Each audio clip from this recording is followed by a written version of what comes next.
നമസ്കാരം. ഇന്ന് ഗോതമ്പ് പൊടി കൊണ്ട് ഒരു അപ്പം ഉണ്ടാക്കണതാണ് കാണിക്കുന്നത്. നമ്മൾ സാധാരണയായിട്ട് അരി കുതിർത്ത് അരച്ചിട്ടൊക്കെയാണ് പാലപ്പവും അങ്ങനെ വെള്ളയപ്പമൊക്കെ ഉണ്ടാക്കാറുള്ളത്.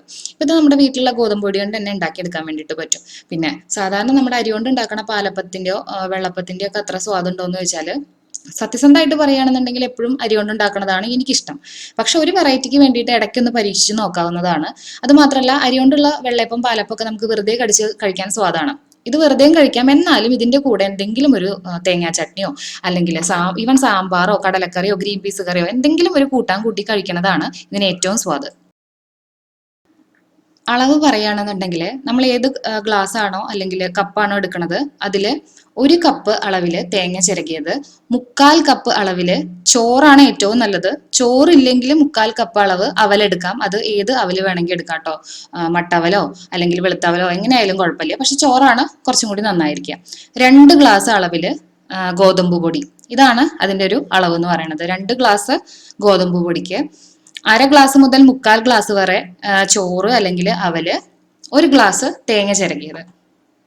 ഇത് നന്നായിട്ട് അരച്ചെടുക്കുകയാണ് വേണ്ടത്. മിക്സിയുടെ ജാറിൽ വെള്ളം ഇല്ലാതെ കറക്കിയെടുത്തതിന് ശേഷം വേണം പിന്നെ വെള്ളം ഒഴിച്ച് അരയ്ക്കാൻ. അല്ലെങ്കിൽ കട്ട കുത്തും. കട്ട കുത്തി കഴിഞ്ഞാൽ ഗോതമ്പാണെന്നുണ്ടെങ്കിൽ അപ്പം ഉണ്ടാക്കുന്ന സമയത്ത് നമുക്ക് നേരെയായിട്ട് വരില്ല. അപ്പോൾ 2 ബാച്ചായിട്ട് അരച്ചെടുക്കുന്നതായിരിക്കും കുറച്ചുകൂടി നല്ലത് കേട്ടോ. എല്ലാം കൂടി ഒരു ട്രിപ്പിന് നമുക്ക് അരയ്ക്കാൻ പറ്റിയില്ലെങ്കിൽ കുറേശ്ശെ കുറേശ്ശെ അരച്ചെടുക്കണം. ഞാൻ ചേർത്ത വെള്ളത്തിൻ്റെ അളവ് എന്ന് പറയുന്നത് നമ്മളെടുത്ത അതേ കപ്പിൽ 4 ഗ്ലാസ് അളവിൽ വെള്ളം എടുത്തിട്ടുണ്ട്. ഏതിലാണോ നമ്മൾ മെഷർ ചെയ്യണത് അതിൽ 4 ഗ്ലാസ് അളവിൽ വെള്ളം എടുത്തിട്ടുണ്ട്. പക്ഷേ ഈ വെള്ളത്തിൻ്റെ അളവ് നമ്മൾ എടുക്കണ ആട്ട അതുപോലെ അവല് ഇതിനൊക്കെ അനുസരിച്ച് വ്യത്യാസം വരും. കട്ടിയവലാണെങ്കിൽ കൂടുതൽ വെള്ളം വേണ്ടി വരും. അപ്പോൾ നോക്കിയിട്ട് നമുക്കറിയാലോ അപ്പത്തിൻ്റെ മാവിൻ്റെ ഒരു കൺസിസ്റ്റൻസി ഒരു പാകത്തിന് വെള്ളം ഒഴിച്ചിട്ട് വേണം അരച്ചെടുക്കാൻ. ശേഷം കൈ ഒന്ന് നന്നായിട്ട് വൃത്തിയായിട്ട് കഴുകിയതിന് ശേഷം കൈ കൊണ്ട് തന്നെ നന്നായിട്ട് യോജിപ്പിച്ച് വെക്കുക.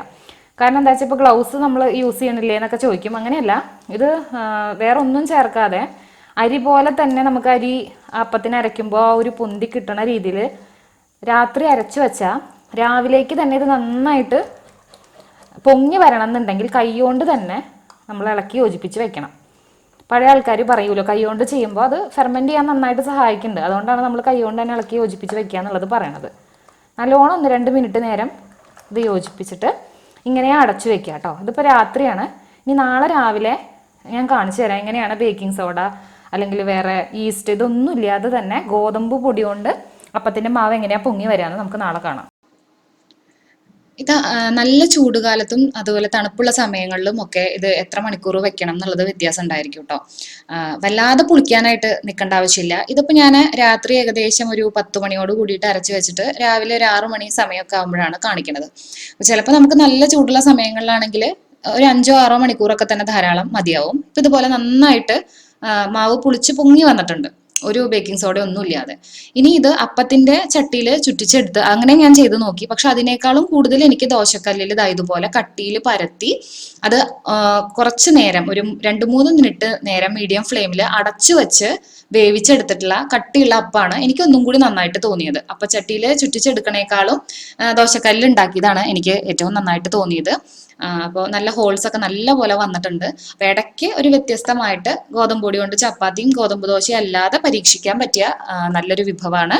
എല്ലാവരും ട്രൈ ചെയ്ത് നോക്കുക. അഭിപ്രായങ്ങൾ കമന്റ്സിൽ അറിയിക്കുക. പുതിയ വിഭവങ്ങളുമായിട്ട് വീണ്ടും കാണാം.